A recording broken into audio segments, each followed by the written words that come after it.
We wanted to let you know that this episode contains elements of sexual exploration which may not be for everyone.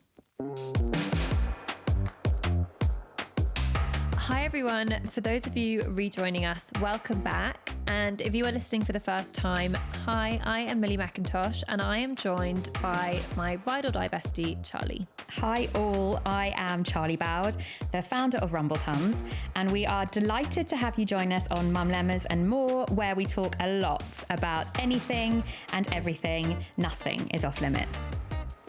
Okay, so before we get going with today's episode, which I have been really excited about. Oh, I know you have. Let's give a big shout out to our season sponsor, Remedy Kombucha. Now, you have got me totally hooked on these, so thank you so much for introducing them to my life. Can you pass me one from the fridge? I'll have one now. I will go for wild berry.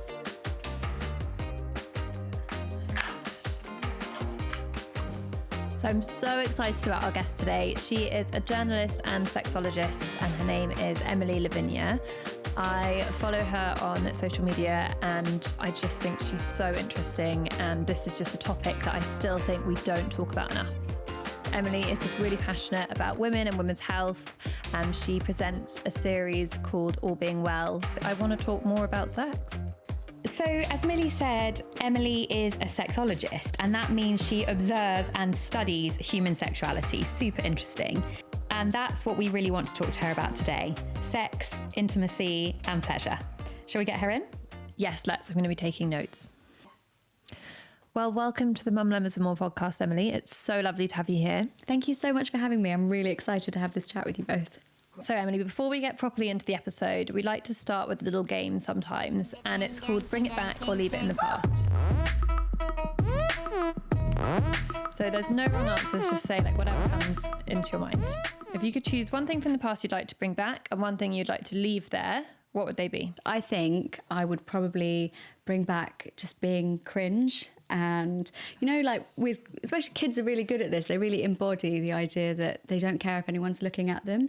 And now I feel like, especially because of social media, we're also conscious that we're being watched. Someone's looking at us or we're being perceived. So we kind of check ourselves more. Whereas I remember being younger and just not really being aware that anyone cared what I was doing. I was just super cringe, was just having so much fun, just being joyful, being silly. And I would really like to bring that back, because I don't think as adults we enjoy that very much, and we don't embody that sense of fun. I know what you mean. Even when I first had kids, like I was kind of embarrassed to be like silly in front of them. Like, I'm getting over it more now, because you just want to make them laugh and you don't care. But you can't, as an adult, you can feel like quite like restricted. Like you don't want to be seen to be doing anything like too silly, or like or that it's just like you feel a bit embarrassed. Like it kind of makes you die inside. I love that one. Okay, what would you leave in the past? I think given the job that I do, I would leave bad sex education in the past, because I'm sure you've both had this experience as well. Everyone feels like the older they get, there's more gaps in their knowledge. They don't really know like what they're doing. But also a lot of sex ed comes from a place of shame and embarrassment, and we're not really taught. I remember it being quite mentally scarring. Yeah, we're not taught about it in the right way, and a lot of it comes from a place of trauma as well. You've got these teachers that aren't qualified, that are thrown to the wolves and expected to deliver these courses, and they don't know what they're doing. So yeah, leaving the past, putting condoms on bananas, being split into different rooms and told, you know, boys, you have to not get girls pregnant, and girls, these are periods. Like, what else was there that, you know, we had to talk about? There was so much missing. So yeah, leave bad sex ed in the past. Definitely, forever. Close the door on that. Yeah, we've actually spoken about this before, that by the time we got round to having those sex education classes in school, we were quite old, you know, and it was just, you know, teenagers, embarrassing. You know, we kind of knew more than they did. I just have a memory from my sex education at school where the teacher was a male teacher, and I just remember him saying something like, about the act of sex, and he said, to get the woman ready for sex, the man should touch the woman first for a couple of minutes, and then they go into, you know, the intercourse. And I was like, for ages I was thinking, okay, so where do they touch? And like, he didn't use the words pleasure, or, you know, it wasn't that he's going to pleasure on the woman to get her aroused to have sex. It was just he will touch her. And I was like, where's he going to touch Tap her? you on the head for a couple of minutes. Yeah. So and I was thinking, like, imagining, oh my God, when I lose my virginity, I thought, say the guy's going to touch me and then we'll have sex. But I was so unclear that what was the purpose of the touch? Like, when will I receive the magic touch? Will I know when I have it? where It's a couple of minutes.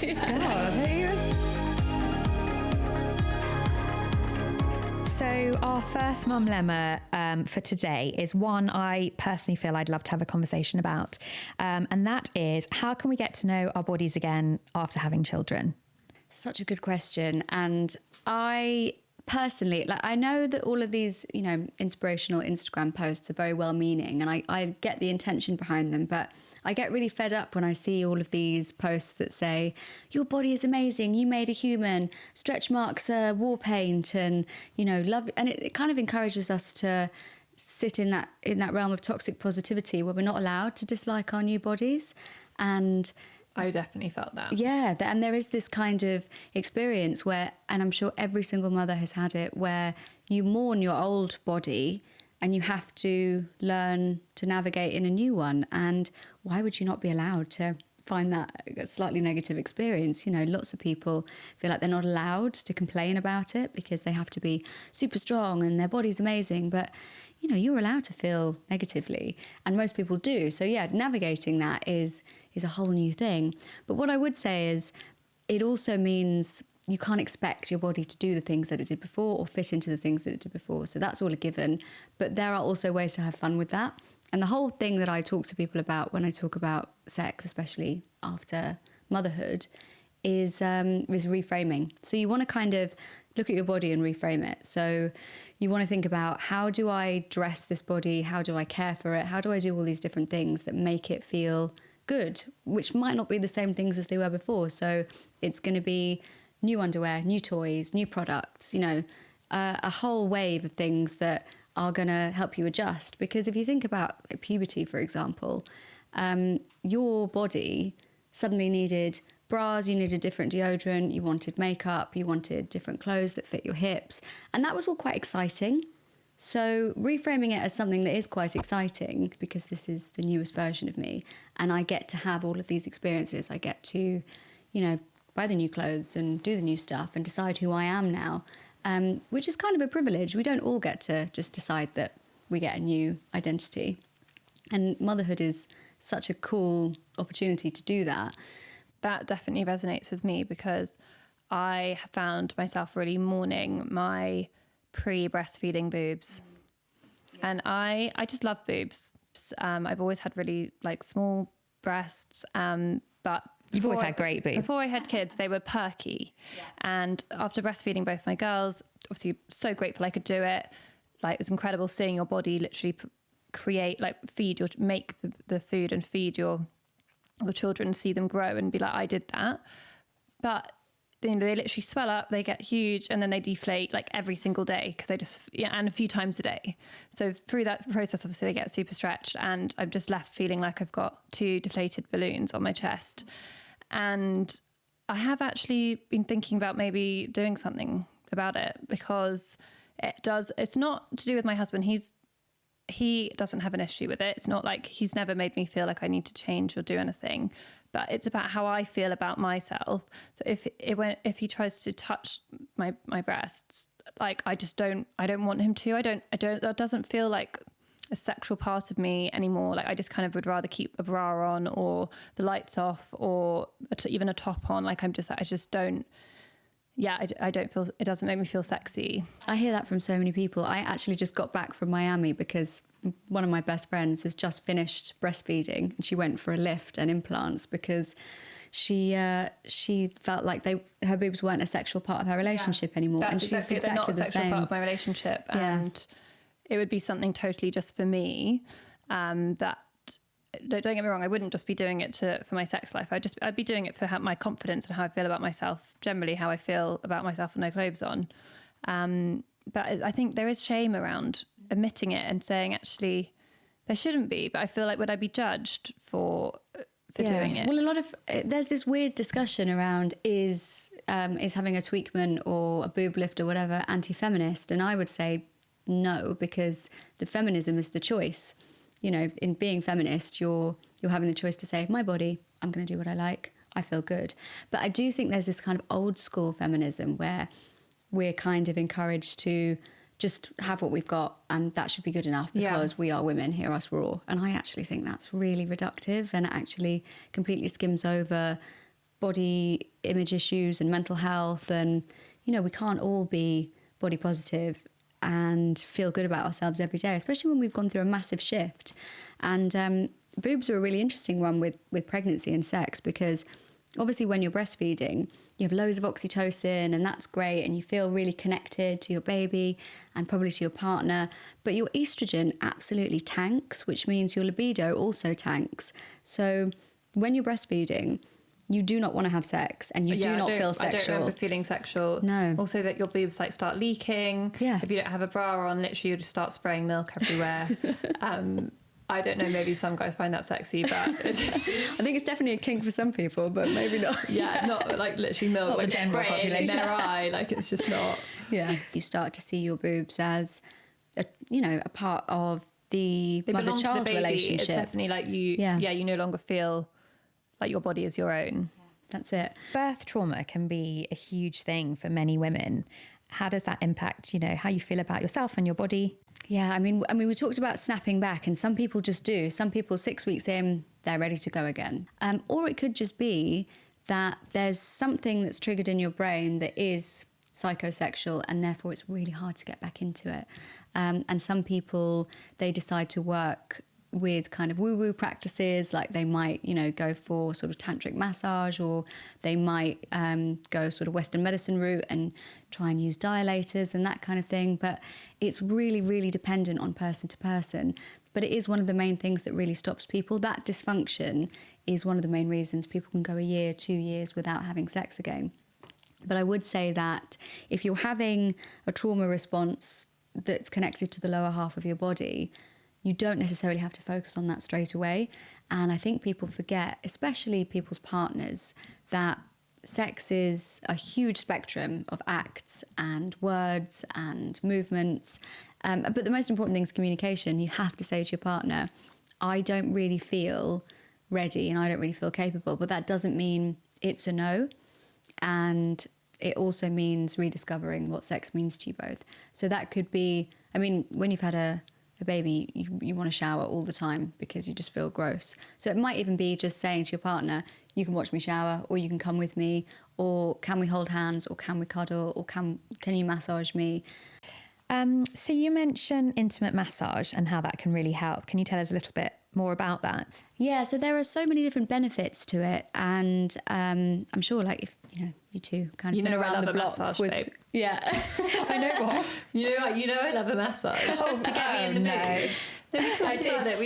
We did an episode around sex in a previous season, and Charlie was just laughing. So I was saying, I like my husband to do like role play and pretend to be a foreign masseuse with an accent. That's great. I love that. He hasn't actually listened to the episode yet. I know, he actually hasn't. So he hasn't actually given me one of those massages in quite a long time.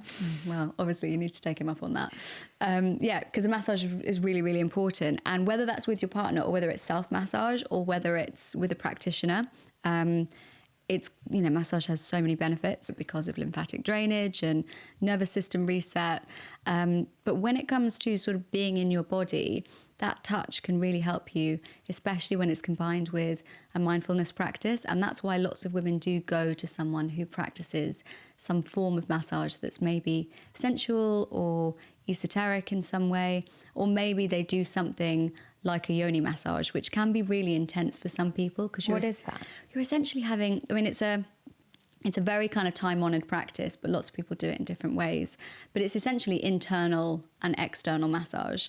So I can for pleasure or for pleasure, for grounding, for reconnecting, for de-armouring. A lot of practitioners will talk about de-armouring. So if you're carrying that psychosexual trauma in your pelvic floor, in the muscles, they're going to be, and the pelvic floor kind of sits underneath. So they're going at it from sort of every angle. So they're going to be massaging your perineum, your vagina, your vulva, your butt, like everything. And it can be really, really freeing. And you might not have an orgasm, or you might, but it can give you that relaxation and that touch where you're kind of with a professional and they're helping you de-armor and they're helping you let go, and they'll guide you through a meditation or they'll help you with breath work. And it can be really, really useful for a lot of people. For some women, they're like, hell no. Yeah. So yeah, if you're interested in doing something like that, it's really, really important that you go to someone you trust, you connect with the person. Most people will do screening calls ahead of time. You'll be in a situation where you're made to feel comfortable. You need to check Google reviews. And word of mouth is always really good for that kind of thing. So there's people I'd recommend, but yeah, it's just a case of finding someone that you feel comfortable with. Yeah. I saw a women's health physio, which sounds slightly different and not quite as nice as a yoni massage, if I'm saying it right. After I had both my daughters, normally when a doctor signs you off after birth, they don't even properly examine you. So I wanted to just check everything was fine. And I was having an issue after my second daughter where I was like, after I finished weeing, a bit of urine was like trickling out. So I saw a women's health physio, and she did a bit of a massage, and she like released some tension that was in my pelvic floor, and it like stopped it. Yeah, that's exactly. But it that's wasn't exactly at all pleasurable. Kind of uncomfortable. So that's kind of the practice. So they'll do a bit of that. They'll ease up the muscles, and it will feel like you're getting a massage. But then they can also take it to a level where they give you internal stimulation, and that can really help you relax, and you can have multiple orgasms. But that's kind of the practice of tantric massage. That's a whole other thing that a lot of people get into. So I really also wanted to ask about getting back into self-pleasure after having kids, because I know for me I felt again like that disconnect with that whole area of my body. I had 2 C-sections, so did Charlie, and that area can feel quite numb for a while, especially like around where your scar is. It can be also, it's just really hard to even like be alone. There's definitely a lot less opportunity to even have that alone time with yourself where it might happen. It's definitely something I don't even have time for, I feel. And I feel a bit of a sadness there. Yeah, it's about practice as well. I think, the more you're having sex, the more you want it. So it's kind of a catch-22, because if you are not engaging in self-pleasure, you kind of feel like, well, I'm so distant from the idea of starting. It's like, it feels like so far away, and so like, how do I even get back there? And I've mentioned her before, but Dr. Emily Nagoski says there are 2 desire styles. So there's spontaneous and there's responsive. And a lot of women will say that they experience responsive and not spontaneous. So spontaneous men tend to just be like, I'm turned on, let's go. Whereas women are like, okay, I need something, so I need to respond to some kind of stimulus. So often when we are, looking at self-pleasure as well, we need something, because we're not just going to randomly think, now is the time. Especially if we haven't done it for quite a long time, because we're so out of practice, that's not where our brain's at. So we might need to kind of look at something or feel a certain way or frame the situation. So a lot of that comes down to, self-love, making time, doing that self-massage. And I know that people talk about self-care in terms of, run a lovely bath. But there is actually something in that, because you have to romance yourself a little bit. You have to see yourself as sexy and someone worth romancing, and really connect with yourself in that way. Otherwise, if you're sitting on the sofa in a bright room and you can hear your kids shouting, you're not going to respond to that as something that's going to make you feel sexy. I mean, I just definitely couldn't do it if I was worried, like if the kids were like awake or like in the house, like they could come in, even if someone was watching me, I'd just like, no. Yeah, and I think also that's why with tech, you need stuff that is kind of good for mums as well. Or like discreet tech, not exactly, like super loud. Huge, like mains powered vibrators. You talk a lot about tech. With tech, it's femtech, isn't it? Is that like sex toys? Yeah, so femtech's anything that supports female health and well-being or female flourishing. So that can be anything from like a banking app to a vibrator. So femtech encompasses loads and loads of different technologies, but a lot of it's like meditech as well, so anything that will help you recover after birth. So things like the amazing Kegel throne that you can do now, anything that... What's a Kegel throne? So I would really recommend it, actually. It's really good, especially if you are postpartum. It's this amazing technology that uses electromagnetic waves to target your pelvic floor. So I've had a go on it, and it is the equivalent of something like, I can't remember the exact number, but thousands of Kegels in half an hour. Is it pleasurable? It's not really. It just feels a bit strange. I don't know if you've ever like touched an electric fence. Yeah, but it really hurt. Yeah. So if you imagine kind of like a tenth of that. Okay. And you kind of feel it. So like your badge just being electrocuted. I wouldn't say electrocuted, but maybe like a little, like a gentle taser you can on the feel vagina. like a little bump. Made mine close up a little bit. Sorry, I can't put my feet on the floor. But if you've used, I don't know if you've used like the LV or something that is, you know, some kind of Kegel toy or device, that can sometimes send a little vibration like or a little shock. Yeah, so it feels a bit like that, and it's just kind of pulsing underneath you, and you sit on it fully clothed, and it just kind of runs that tightening all the way through your body, and it delivers it automatically, so you don't have to do anything. So you do like a course of it. Yeah, and it can really help if you've got laxity, if the muscles are stretched, if they're damaged in any way, because obviously I think we all forget that we should be doing them. It's good if you can set time aside and you can. But yeah, I have to say I haven't been that great with Kegels. Yeah, and it's, you know, Do some now. Everyone's always telling you, yeah, we can all do them right now. No one would ever know.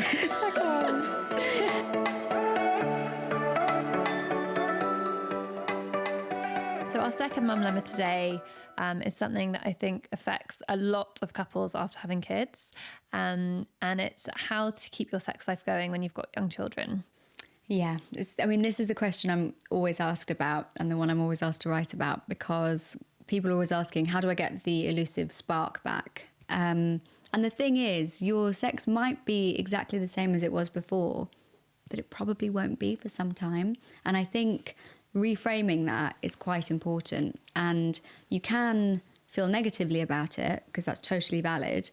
But rather than constantly thinking, I want this isn't what we had, I want this to be a certain way, it can be quite exciting and quite fun and quite nice. Or if you reframe it to like, we get a chance to exactly start again. Yeah.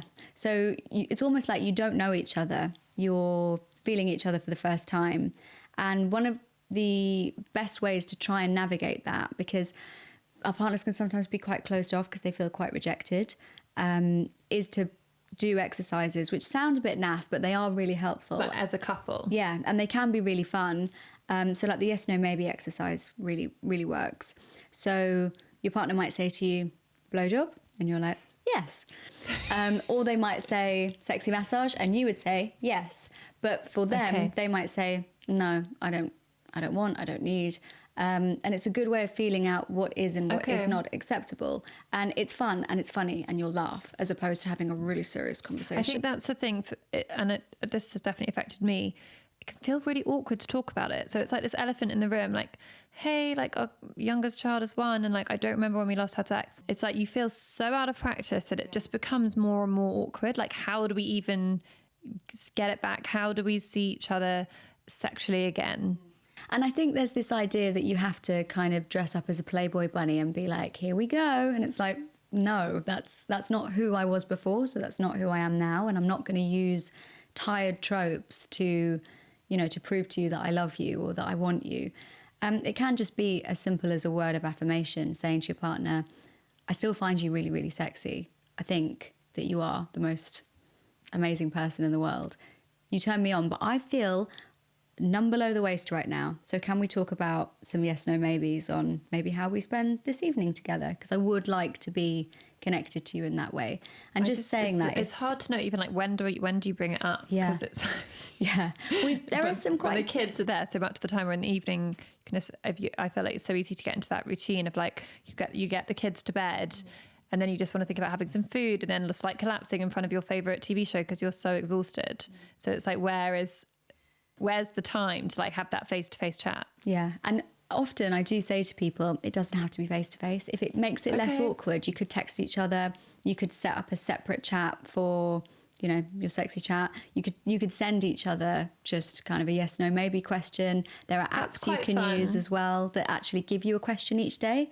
And Esther Perel, she's a very famous sex therapist. She has a game called Where Should We Begin? Which is because it's like exactly how do we begin? Yeah. So I think that sounds really good, actually, just to bring a game into it or an app or whatever. So there's something that's like sparking the conversation. That's it, yeah. Or, I mean, what I think some people have found quite useful is also, because they don't want to, you know, be texting all the time, because some people obviously, you know, they can't be on their phones during the day because they're at work. They leave each other a little note in the morning with a question on it. And then that gives the partner the whole day to think about it. Then you come home and they say, what the hell was that? Or I really enjoyed what you wrote on the note this morning. You know, it's not super spontaneous. It is thought out. So it's not, you know. It's harder to be spontaneous when you've had kids. It's much harder. Like it's like you've got to, I know people that schedule it in every Tuesday night. Yeah, and that is really great. And I know some people think, oh, that's so unsexy. Sorry, why would I? Do you think that's a good thing to do? It is, and it really helps. And, you know, scheduling sex or scheduling date night, is really, really helpful because how else are you going to manage it? But I know some people find it a bit clinical and a bit difficult, and they're thinking, how has my life become this? Sex on a Tuesday, 8 p.m.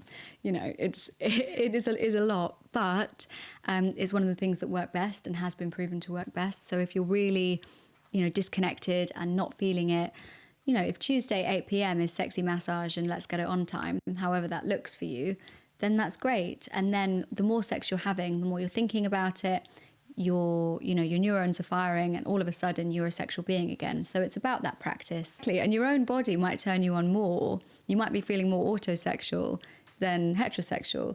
And a lot of women find, especially if their partner's male, after they've had kids, that kind of male presence and energy and the body and being so close is like quite off-putting. And that can often make a partner feel really rejected. And then you're kind of back. Yeah, sometimes it's like they kind of come in for like a kiss or something in a moment of like they even just got back from work or during the day, and you're just like, oh, I've just had the kids all over me, just like, oh, like I felt myself do that a few times and kind of like just not give in to that kiss, not have that response, just instead of just be kind of pushed it off and being like, oh, not right now. Yeah. And they have to really bad after. They have to relearn you, you know, that's down to them as well. It's not that they'll be like, well, what's wrong? You've changed. Of course, you know, they have to relearn your touch. So that yes, no, maybe comes into play again, where you're saying, I want you, but I don't want you like that. So let me tell you how I do want you. I would like to be touched like this. I would like it if you kissed me like this. What can I do for you? What do you need from me? And it's really hard to have those conversations. But if you do pull away and go, oh, no, it's not that I don't want you. It's just I'm feeling really overwhelmed right now and your energy is overwhelming me. And, you know, let's talk about it. Which, you know, is a great place to start. I think the yes, no, maybe thing seems formulaic, but it does often help in those situations because you are innately incredibly sexy, you know, down to the fact that you've attracted a partner, they've wanted to make babies with you. Like this is, you know, in terms of evolution, you're winning. Like you are the sexiest person on the planet because you're kind of, you know, you're continuing the line. So you kind of need to dwell in that and see yourself as very powerful and very sexual because at the end of the day, you are in control, even though pregnancy and motherhood can make you feel like you are the least in control person ever. To be honest, really hard to have sex with kids in the house. Absolutely. And that's the thing. You can't always frame the moment and run a bath and have all this communication with your partner because sometimes it's just madness and you don't have a moment. And sometimes the best way to do something is if you do suddenly feel that you're turned on by each other is you just want to steal a moment or you just want to have a quickie or you just want to do something. And sometimes people ask me about co-sleeping as well. You know, they'll have their child in their bed and they'll be thinking, how do we do this? Is this inappropriate? Can we have sex with the baby in the bed? Well, yeah, the baby's out. The baby's asleep. People have been doing this since the dawn of time. Yeah. It's fine. But it does make people feel weird and they don't want to do it. They don't want to steal that moment to have a quickie when they both feel turned on because their child is like doing milk snores next to them and it's not the I would not be able to do that. Like we don't do the co-sleeping thing. No. But I know your son is like old enough now that Sienna's still in a cot, but he comes into our room. He could just walk in at any point. And he comes does in the actually night. regularly. We'll just like walk in random 2, 3, 4, o'clock in the morning. So it's a definite thing you have to think about. And I suppose it depends on your relationship with your child as well. Some people are very okay with showing sort of big displays of physical affection. So if you're on top of your partner, that might not be a surprise to your child. You know, you might say, oh, we're just having a cuddle. But if they jump in, then, you know, the cuddle has to kind of then involve them. But, you know, other people, their child might think, well, mum and dad never do that when I look at them. So why is that happening now? And you then have to think about those conversations. Yeah.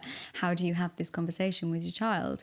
And that is, you know, a whole other element of sex ed. If they grow up to think about sex in terms of healthy relationships, asking themselves questions, practicing self-pleasure, doing things that are quite holistic and healthy and feed into other aspects of their lives, we're gonna see much healthier human beings.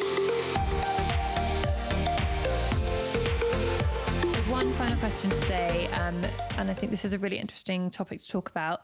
It's about how our past experiences shape our ongoing relationship with sex. And the mum lemma, our third mum lemma is it possible to change our learned relationship with sex?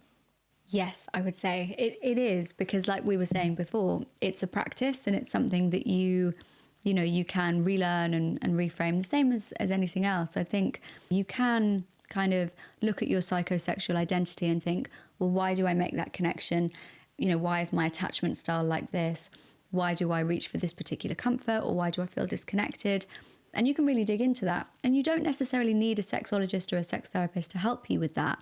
You can kind of recognize certain behaviors just by doing a little bit of research, or really kind of thinking on, is this healthy to me? Do I think this is the way I should be acting? Like, why might this be?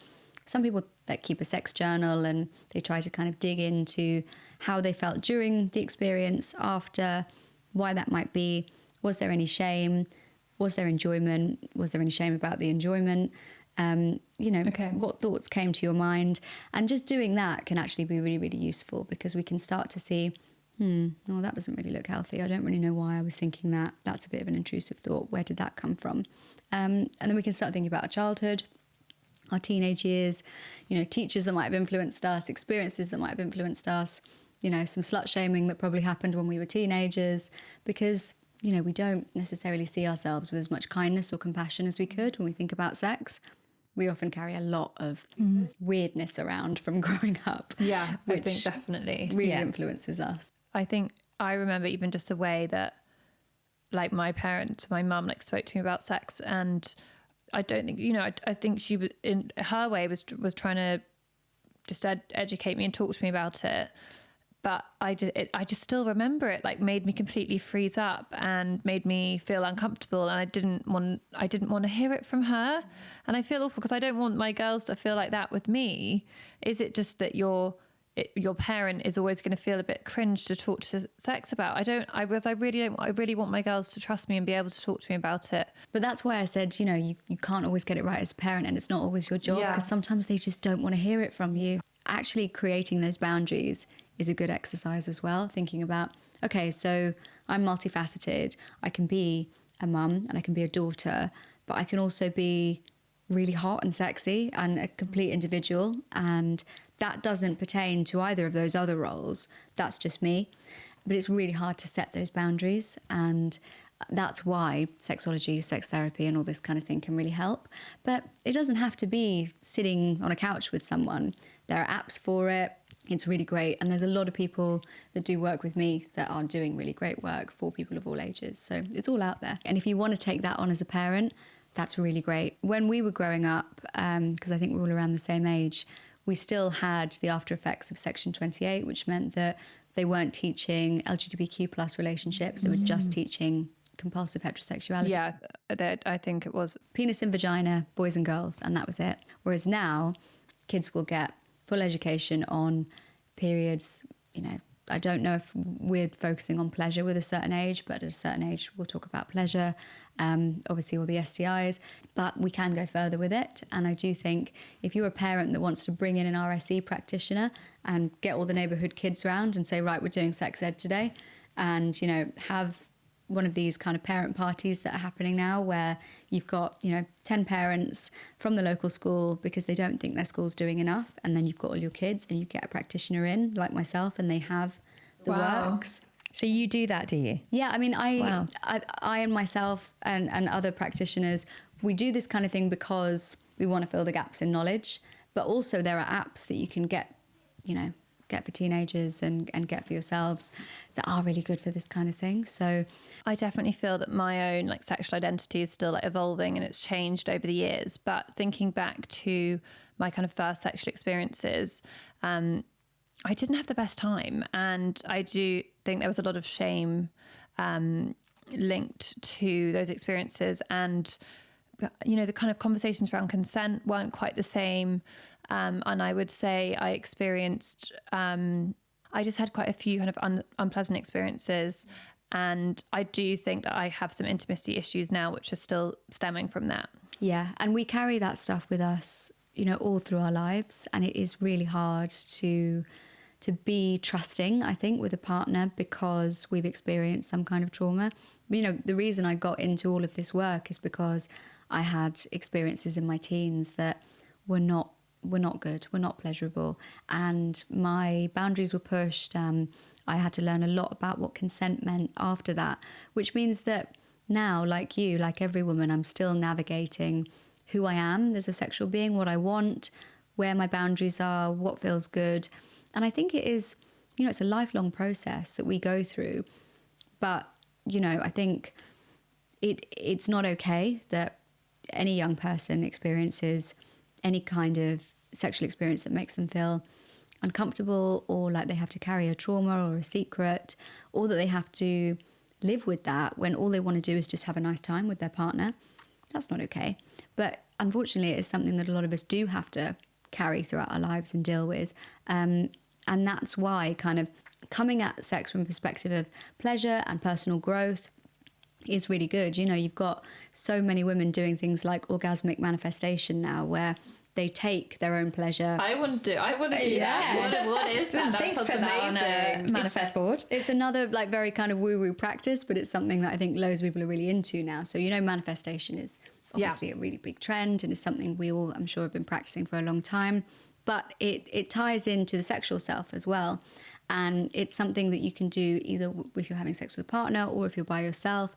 And basically, you channel your orgasm and that power, and you practice mindfulness, and you kind of focus on, you can do it like with your chakras, kind of focusing up through the body and really focusing on what you want and what you want to achieve in life. And you can use that pleasure and that sensation in your body and that kind of unlocking of your nervous system to manifest, to kind of like do your mindfulness, say a prayer, think about what you want. Sounds like my kind of mindfulness. Yeah, it's really cool. So nice. So it's up to you really, whatever you want to do with it. This part of the show, we are doing a giveaway for our Mumlemma community. And we're going to play a little quiz called Are You Tough Enough? Which is a Made in Chelsea trivia quiz. I don't know if you've ever watched Made in Chelsea. Yeah, I watched the show. When it came out. Okay. But it was good. Well, this you might know the answer to the question, but it's for one of our lucky listeners to answer. The giveaway this week is our season sponsor, Remedy Kombucha. If you've been listening to us talk throughout this season, there are lots of delicious flavours and it's all natural and has no sugar. It's also great for your gut, so it's only fair that you guys get to try them too. And Remedy are going to keep one lucky winner stocked up on their range for a whole 6 months. Wow. Can I enter? Can I enter as well? No, good. I'm sorry you can't. So this week's question is, where did Hugo and I share our first on-screen kiss in season 1? To begin with a chance to win, you must make sure you're following Basement Chats and Remedy Drinks on Instagram, like the giveaway post on Basement Chats, and leave the answer to the above question in the comments. The winner must live in the UK or Australia. Additional terms apply. Full T's and C's apply, and you can find them in the show notes. The competition closes at midnight on the Monday after this episode is released, and you can only enter once. The winner will be picked at random and contacted via DM on the Tuesday. Well, I'm really sad to say we're coming to the end of the episode now. You love this that. has been such a great one. Thank you so much for coming. It's been so interesting talking to you. I want to continue these chats. We could do a whole series of talking about sex and you know, the female form, female pleasure, like women's health, because it all falls under that, really. It really does. I could talk forever, and I think you asked so many great questions. So I would love to come back and talk to you some more about them all. If you would like to know more about Emilie and her amazing work, then you can find her on @Emilie Lavinia UK on Instagram and on her website, which is www.emilielavinia.com. Thank you so much. Wow, she was great. Loved her. Yeah, so glad we had her on as a guest. I think I could just talk about it for like hours. I know you're passionate about this topic. Well, I think it's just so interesting, and I don't think we talk about it enough. So when you actually start talking about it, there's so many different areas, and it's all so linked. Totally. I love what she was saying about the kind of holistic approach to sex and our sex lives, and it's not just as simple as the actual act. It's about connecting back to ourselves, and about how it's everything from like what we put into our bodies, how we treat ourselves, how we talk to ourselves, and the reframing as well, I think is something that's really going to stick with me. Yeah. I love how she just talks about, I guess, women power and like an empowering women throughout this topic. And I think it's really important, and it's changing quite fast, and how we talk about women and sex. Yeah, it's not anything to be ashamed, and not being like ashamed to talk about sex and what we want and what we need. Yeah. And about not being ashamed to talk about female pleasure. Yeah. And also, I love just about her talking about how we communicate it to our kids. I think the only way we're going to change it is by us changing it. So I think that's really important. And I loved what she was saying about that. Remember, guys, we really want to hear from you too. So if this episode has made you think of any Mumlemmas, please get in touch. And if you found today's topics interesting, please comment, like, and subscribe to help others find this episode easily. Have a great week, everyone. Have you got a Mumlemma that you'd like to share, or one that we can help you with? If so, stay tuned on Basement Chats for our shout-outs, where you can DM us, or you can email us at mm@basementchats.com. Also, check out our YouTube channel for full episode recordings and behind-the-scenes clips. The channel is updated every Sunday. Just search for Mumlemmas. And remember to subscribe, like, and comment. Please rate and leave us a review. We want to hear from you. Please note, we're not experts, so please consult a GP or professional if you want to know more about anything we've spoken about on the show today. Before we go, one last thank you to the tastiest kombucha around, and this season's sponsor, Remedy Kombucha, available at remedydrinks.com/UK. And of course, we need to thank our team, as none of this would be possible without them. Thanks to audio producer Sarah Cudden of Feast Collective, Leo Hunter, video extraordinaire of Hatch 108 Productions, and Basement Chats for creating this space where we can all have this chat freely. Before we go, here's a snippet of what's coming up on our next episode. And one of the phrases that I find so useful to kind of recognize when your inner child is being activated versus like, you know, your adult self is if it's hysterical, it's historical. So if your reaction to a situation is kind of disproportionate to the situation that's actually happening. If you don't actually like watch Bridget Jones, like she's actually quite an attractive, normal-sized woman. Yeah, she's gorgeous. She's gorgeous. And it was like this tragic story of a woman that's single in her 30s. And actually, if you unpack that, it's really important that we do, because otherwise I feel that women that have so much to be happy and excited about feel less than, because they haven't ticked those boxes that society makes them feel that they need to become a woman. So true. Do you feel that? Have you felt that? Have you felt pressure and the need to conform to? I think it's impossible not to in the world that we live in.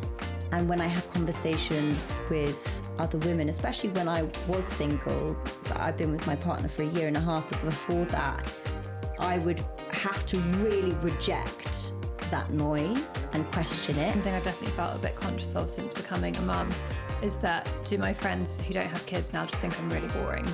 Because I might just like, is it just all I talk about? Is it just, I feel like I can't help it to just talk about my kids, and I feel in such like mum mode sometimes it's hard to like turn it off.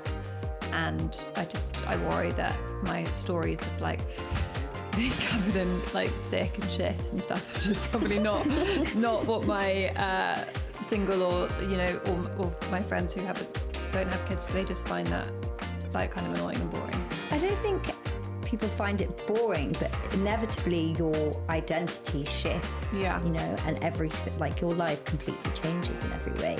So probably the points of connection that you might have shared before might be... Well, if they were like boozy nights out and like, and dancing on tables, and you're kind of like, well, I'm not really doing that, not really there anymore. Exactly.